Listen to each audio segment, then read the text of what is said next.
Predictable, as you say. And between that 12 and 13 months, you get that babble. Anyway, who first used the expression OMG? Was it Hannah Montana? It wasn't Hannah Montana. That's my guess. It's a good guess. A reasonable guess. I'm guessing that in the past it's meant something else. No, as oh my God. Oh my God. Jesus. Oh my God. Not...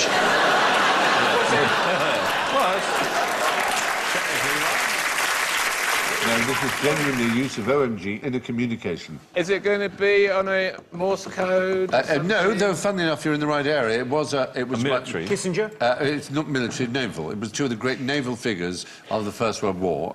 Who was the First Lord of the Admiralty during Churchill. I have no idea. Churchill. Churchill, Winston Churchill.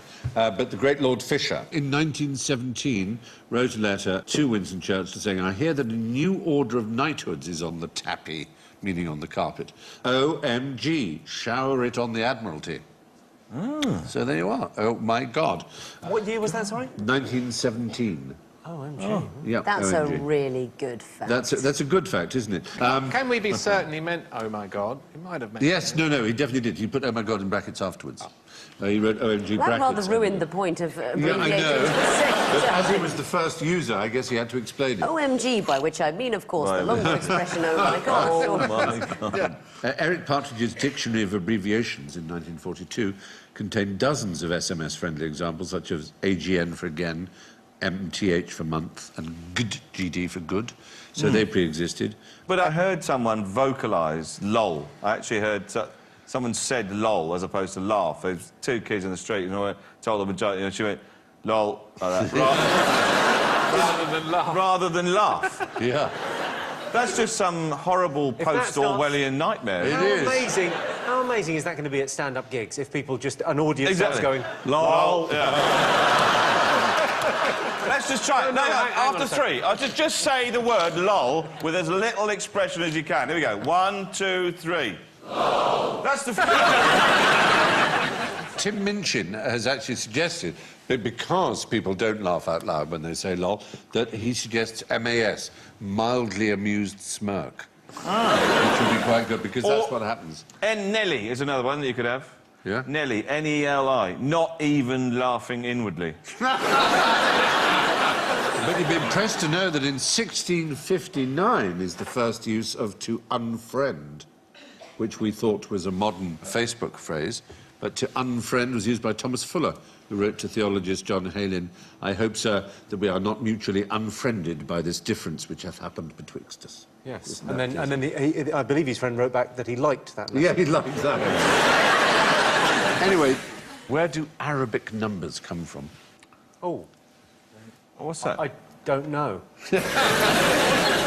Interesting fact, though, the Oasis is about 110 miles that way. No, that's the chart position in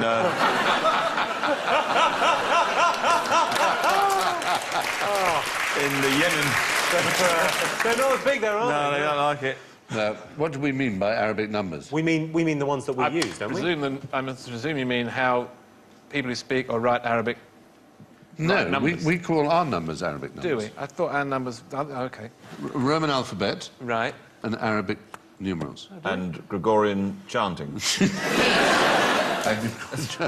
And French pastries. But- Danish. You must know that. You must... Come on, you German must know mustard. this. Is it Persia? No, it's Not going to be in Persia. Arabia, is it? It's not Arabia. It's just outside Arabia. Sorry? Arabia Parkway. It's actually Hindu. In Arabic, they call them Hindu numbers. And in fact, in Arabic numbers, we have very little in common.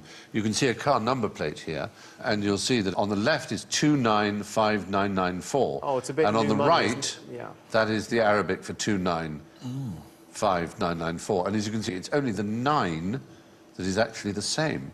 So they're not Arabic numbers at all? No, we tend Hindu to numbers. call them. They're- We should let's call them Hindu We numbers. should Hindu, call yeah. them Hindu numbers. Exactly right. Exactly. Or Exactly we could right. call them numbers.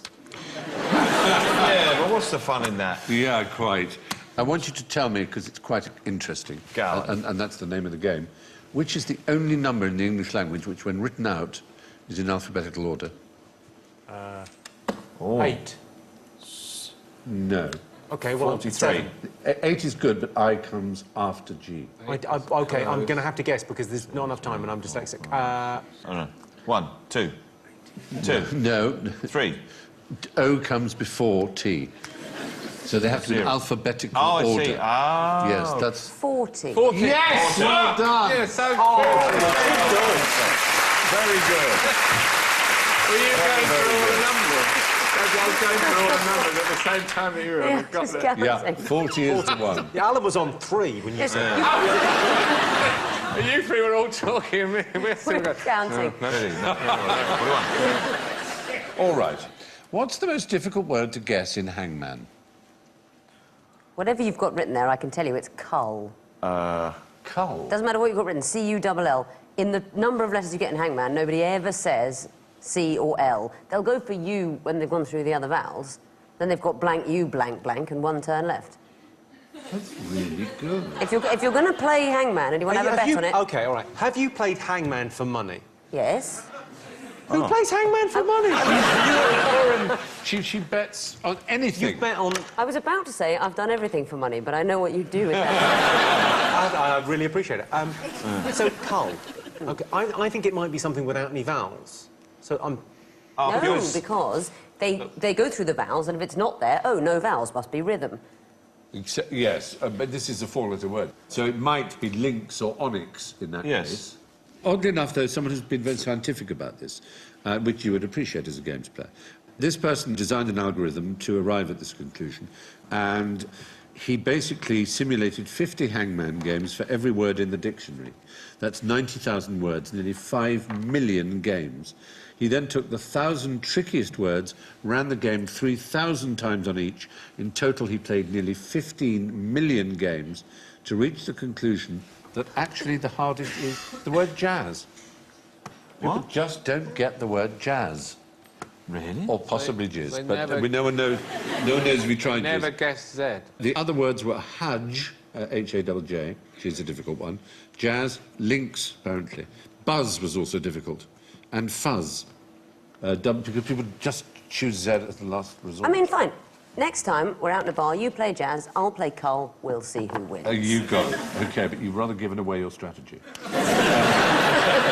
Anyway, why was the March hare so important to the Aztecs?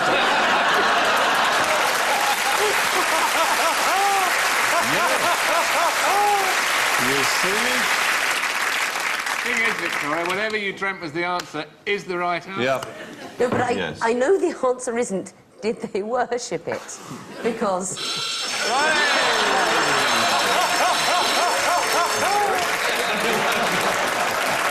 think you'll find I said that's not the answer. Yeah. What the answer actually is... I don't know, why is a raven like a writing desk? It's that sort of question. It is that sort of Maybe question. for years people will now debate this. 50 years from now, people will be asking, why was the March hare important to the Aztecs? There is a kind of answer that maybe your subconscious somehow knew. They worshipped rabbits, not hares.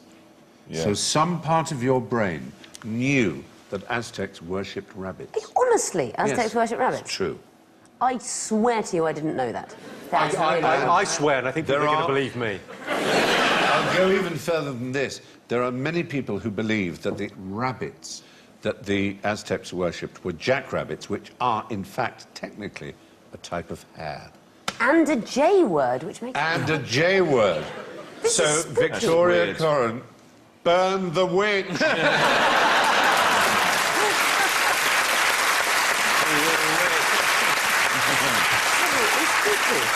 You didn't see that one coming, and yet you did. And I dreamt a thing that I didn't think I knew that you say is nearly a fact beginning with J. Yeah. This world is far more mysterious than we give it credit for. Isn't it just? Anyway, now we come to our exciting Jolly Jape. I have a jigger device. Alan, you're going to have to help me with this. This is a device for fishing in the Inuit world of the Arctic, where, as you know, you think of ice fishing. They pop a hole in the ice and they sit forlornly with a little fishing rod, hoping for a fish. But a better way would be to have a net. But how can you put a net through thick, thick, thick ice? They've developed an extraordinary machine. Now, you have to use your imagination here. I've got this carpet, which I'm going to unroll. And here I have my device. Now, Alan, you're the one who's going to have to operate it. There you've got the string. Now, this is actually used by the Inuits to connect two holes distantly from each other, such the way that they can thread between them and therefore lay a net down and catch lots of fish under ice. That's it. Yeah, what you're doing is you're pushing with the string. But imagine this is upside down. This is the bottom of the ice. Oh, yeah. So we're actually upside down here. Oh, wow, now I feel Oh, weird. whoa. Oh, no. I can't breathe. Yeah. You Be bolder, be bolder. I'm not getting any purchase on the rug. That is what all the girls say. Oh, I see. Right, it's a really... Yeah, now I'm getting a bit of grip. That's oh, it. yes. Cool, look at that. Oh, look at me go now. Now, you might want to watch it actually, really, as it works. There's the real thing, all right. Let go of the rope. There's an inwit. Drop, we pull it again. Oh, and the point is it goes under the water. He licks there so you can see it through the ice, Oh. and he digs it, and it is underneath. By pulling it, there we go. Ooh, ah, ee, ah. Yes. You see? how Now, that works. have a look this Oh, way. there we go. This is it under the ice. How does So- it not sink? But, yeah, exactly. How does it not just It's plummet? wood, so it floats.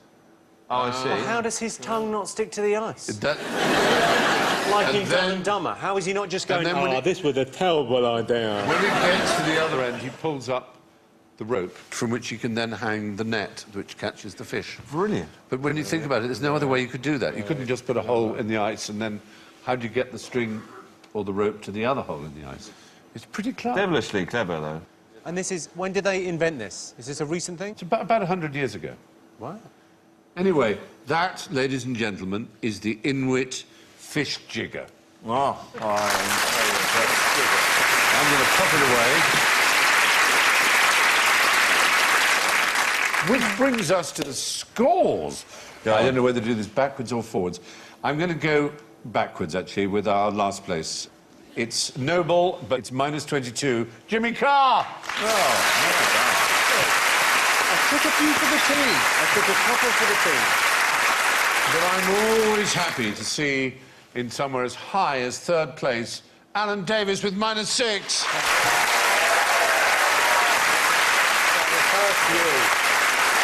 And this is astonishing, with +10, Bill Bailey.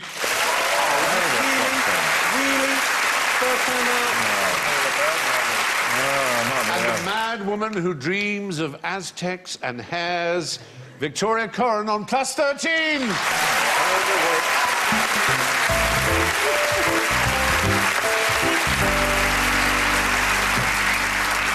Well, that's all from Victoria, Jimmy, Bill, Alan and me. Be gloriously good to each other. Thank you and good night.